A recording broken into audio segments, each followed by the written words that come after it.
ফের গুলিবিদ্ধ যুবকের মৃত্যু হলো মালদহে। রবিবার রাতে ঘটনাটি ঘটেছে কালিয়াচকের শ্রীরামপুর গ্রামে।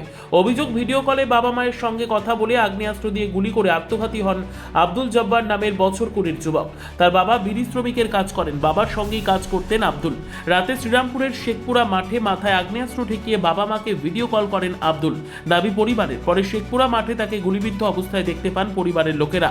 তড়িঘড়ি উদ্ধার করে মালদহ মেডিকেল কলেজে নিয়ে গেলে চিকিৎসকেরা মৃত বলে জানান।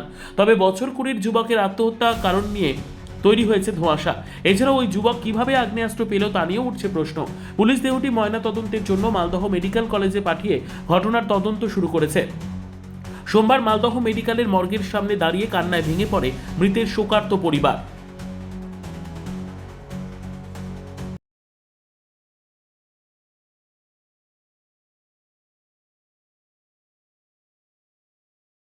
কেন এরকম করলো?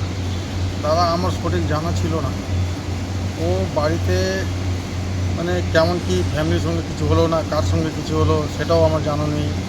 এই সত্ত্বে ও আবার বাড়ি থেকে বেরিয়ে চলে যাওয়ার পরে এক নদীর ধার থেকে বলছে যে মা ওর মাকে ভিডিও কল করলো, করার পরে মাকে বলছে মা আমাকে শেষ দেখা দেখে নাও, আমাকে ক্ষমা করে দাও, আমি আজ থেকে বিদায় নিয়ে নিলাম। এই বলে আমার তারপরে কি করলো? বলে মাথায় গুলি? মাথায় গুলি করলো নিজেই নিয়ে এসে মালদা মেডিকেল কলেজে মারা গেছে। সর্বোত্তম সুযোগ সুবিধে রয়েছে আতিথেয়তায়।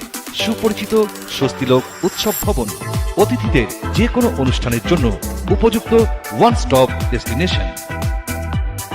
আমরা আপনার বিশেষ অনুষ্ঠানটিকে অবিস্মরণীয় করে তুলি। স্বস্তিলোক উৎসব ভবন, শিববাড়ি রোড, গঙ্গারামপুর, দক্ষিণ দিনাজপুর।